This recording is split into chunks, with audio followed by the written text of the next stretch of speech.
नमस्कार मित्रों, स्वागत है आपका हमारे YouTube चैनल पर। आज का हमारा विषय द्रोण पर्व और जयद्रथ वध के विषय में है। आइए शुरू करते हैं। तो इस पर दो प्रकरण आएंगे। सबसे पहले अभिमन्यु वध के विषय में जानते हैं। आप सभी को मालूम है कि भीष्म के पश्चात कौरव सेना का सेनापतित्व द्रोणाचार्य को प्राप्त हुआ। द्रोण पर्व के प्रारंभ में कृष्ण के विषय में कोई महत्वपूर्ण उल्लेख नहीं है। अभिमन्यु के वध के पश्चात ही कृष्ण कार्यक्षेत्र में आते हैं। द्रोणाचार्य ने चक्रव्यूह की रचना की थी, जिसे भेदने की शक्ति पांडव पक्ष में अर्जुन को छोड़कर और किसी में नहीं थी। दुर्भाग्यवश अर्जुन उस दिन संसप्तकों से युद्ध करने चले गए। उनकी अनुपस्थिति में गुरु द्रोणाचार्य द्वारा रचित चक्रव्यूह का समाचार सुनकर पांडवों की सेना में बड़ी हलचल मच गई। अंत में सौभद्र अभिमन्यु इस काम के लिए तैयार हुआ। उसने उस दिन पांडव सेना का नेतृत्व किया और अकेला ही चक्रव्यूह में घुसकर कौरव सेना को नष्ट करने लगा। उसकी सहायता के लिए जो पांडव सेना साथ गई थी वह अंदर प्रवेश नहीं कर सकी। इसका कारण था जयद्रथ, जो व्यूह के मुख्य द्वार का रक्षक था तथा जिसके प्रतिरोध के कारण पांडव सेना को भीतर प्रविष्ट होने में सफलता नहीं मिली। कौरवों से युद्ध करता हुआ महावीर अभिमन्यु 7 महारथियों के क्रूरतापूर्वक षड्यंत्र का शिकार हुआ। जब अभिमन्यु वध का समाचार युधिष्ठिर को मिला तो उसे अपने भ्रातृपुत्र की असामयिक मृत्यु से तो दुख हुआ ही, साथ ही इस बात का भी खेद हुआ कि जब अर्जुन अपने कार्यों को समाप्त कर उनके समक्ष आएगा तो वह उसे क्या उत्तर देंगे। सायंकाल को जब अर्जुन संसप्तकों को युद्ध में ठिकाने लगाकर लौटे तो उसे अभिमन्यु का वध समाचार मिला। उसने तुरंत ही जयद्रथ को मारने की प्रतिज्ञा की। जयद्रथ ही चक्रव्यूह का द्वार रक्षक था और उसके कारण ही पांडव सेना भीतर प्रविष्ट नहीं हो सकी। यदि पांडव सेना अभिमन्यु के साथ रहती तो वह इस प्रकार निर्दयता पूर्वक न मारा जाता।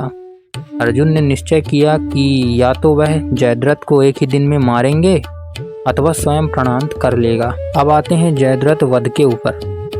जब कृष्ण ने अर्जुन की प्रतिज्ञा का समाचार सुना तो उन्होंने एक दूत कौरव शिविर में भेजा, जो वहां होने वाली अर्जुन की प्रतिज्ञा की प्रतिक्रिया का पता लगाए। दूत ने लौटकर बताया कि अर्जुन की प्रतिज्ञा का समाचार कौरव दल में बड़ी चिंता के साथ सुना गया है। ज्यों ही यह समाचार जयद्रथ को मिला, वह अत्यंत भयभीत होकर दुर्योधन के पास गया और उससे अपने घर जाने की आज्ञा मांगी। दुर्योधन ने उसे हताश और निराश न होने के लिए कहा और आश्वासन दिया कि उसकी प्राण रक्षा का भरसक प्रयत्न किया जाएगा। अब द्रोणाचार्य ने जयद्रथ की रक्षा के लिए सूची व्यूह की रचना की। जयद्रथ को एक केंद्र स्थान पर छिपा दिया और कौरव पक्ष के सब महारथी प्राचीर की तरह उसकी रक्षा करने लगे। ऐसी परिस्थिति में शायद अर्जुन के लिए भी उस भीषण व्यूह को भेद कर जयद्रथ को मारना कठिन हो जाए। यह जानकर कृष्ण कुछ सोचने लगे। इसी सोच और विचार विमर्श में रात्रि होने लगी। अभिमन्यु वध का हृदय द्रावक समाचार जब उनकी माता सुभद्रा और पत्नी उत्तरा को मिला तो वे शोकाकुल होकर विलाप करने लगीं। कृष्ण उन्हें सांत्वना देने के लिए शिविर में गए। उन्होंने धैर्य बंधाते हुए अपनी बहन को कहा कि पुत्र के लिए शोक करना उचित नहीं है।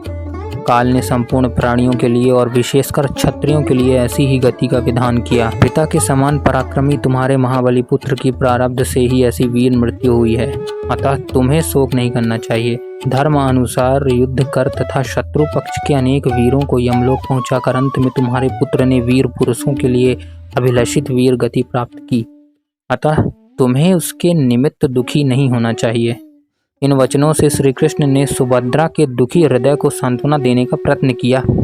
यह सत्य है कि जिस माता का युवा पुत्र क्रूरतापूर्वक युद्ध में मारा गया हो, उसे केवल वाणी से सांत्वना देना ही पर्याप्त नहीं है, परंतु कृष्ण जैसे स्थित प्रज्ञ महापुरुष के सांत्वनापूर्ण वाक्यों से सुभद्रा पर्याप्त आश्वस्त हुई। सुभद्रा के आवास से निकलकर कृष्ण पुनः अपने स्थान पर गए और जयद्रथ वध का उपाय सोचने लगे।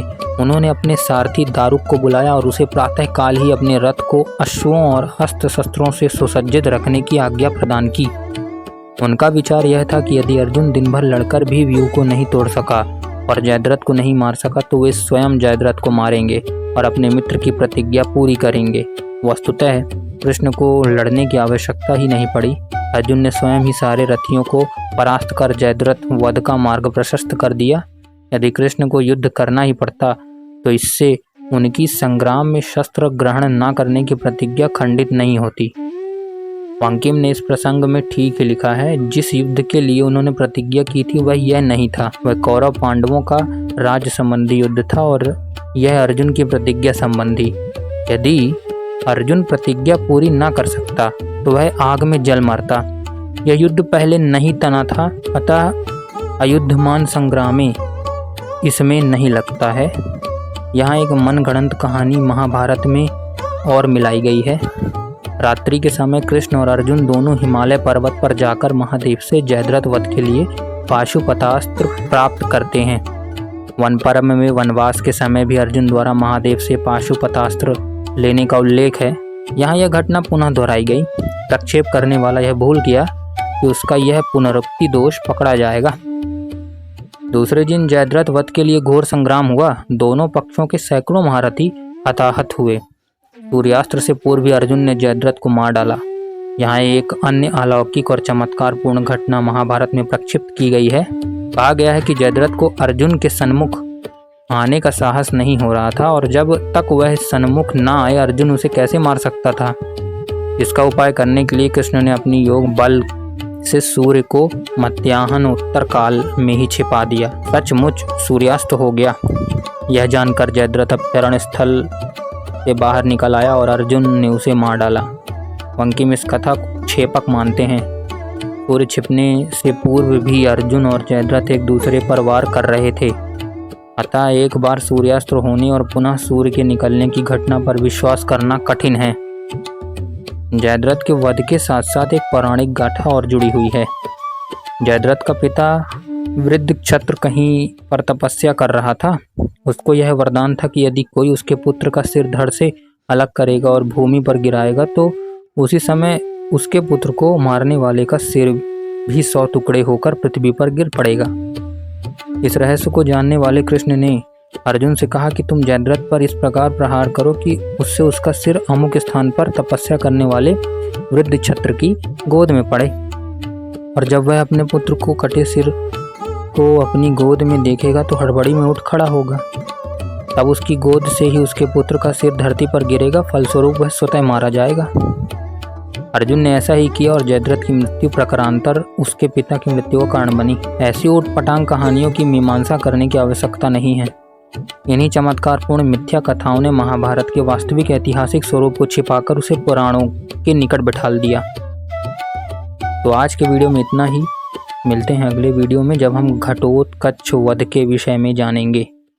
तब तक के लिए धैर्यपूर्वक सुनने के लिए आपका बहुत बहुत धन्यवाद।